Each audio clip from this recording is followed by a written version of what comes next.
the main message of the report is that we are confronting now a sort of, let's say, intertemporal trade-off for financial stability. In the short term, what we are, observing now is that financial stability risks are clearly declining. Whereas if you look at the medium term, there are some concrete vulnerabilities that are clearly on the rise.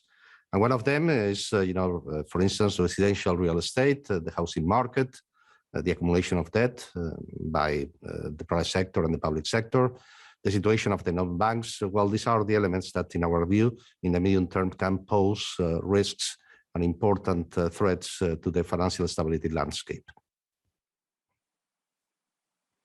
Let's also look at inflation. Inflation just came in for the Eurozone at a 13-year high at a rate of 4.1%. So how much is that a threat to your stability outlook? Because people are getting concerned, especially looking at the bond markets. Well, I think that households are concerned with inflation, and this is reflected, as well in markets. But what I would like to underline is that the main drivers of the inflation spike that we have seen in 2021 are largely transitory. They are going to start to fade out over next months. I think that perhaps we will reach a peak in terms of inflation in November, and afterwards our projection is that inflation will start to slow down. Perhaps the point here is that some of the drivers that have to do with bottlenecks, with the situation in the supply side, with the evolution of cost of energy, are becoming a little bit more persistent than we projected only some months ago. And perhaps the slowdown will not be so rapid and so intense as the one that we forecast only some months ago. But undoubtedly, inflation is going to slow down next year. Base effects were quite important. And the question is, how rapidly, inflation is going to decline. I think that this is going to be the main point that we have to observe.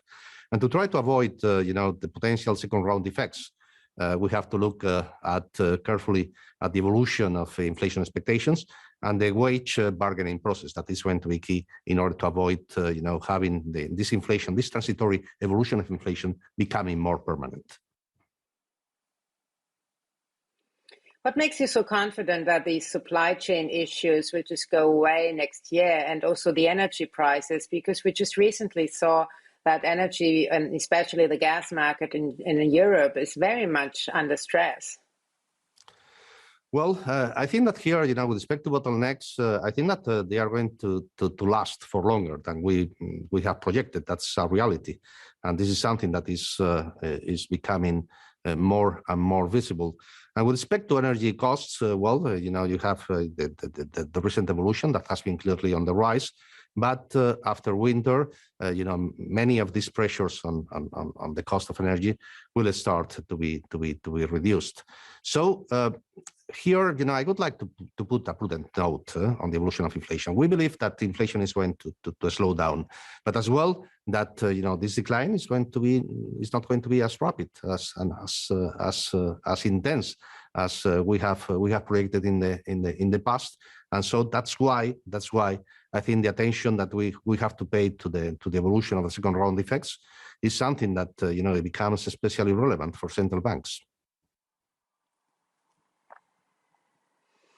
The Eurozone cannot be looked at in an isolated fashion from other central banks, and it looks like that the rest of the world will move more into a tightening of their monetary policy. So how concerned are you about trigger effects on our bond markets, meaning we could see a rapid rise in yields if there was a surprise moment of movement from a big central bank outside the Eurozone? Well, I think that, markets will have to realize that, the business cycle and the position in the business cycle of the different geographical jurisdictions, and that perhaps, we are a little bit lagging behind the US. But I think that, we have to look at, the concrete and particular situation of the euro area. And this is going to be, our main focus. And now the evolution is positive in terms of growth, despite the fact that growth has lost some momentum in this quarter of the year after two very strong quarters in the second quarter and the third quarter.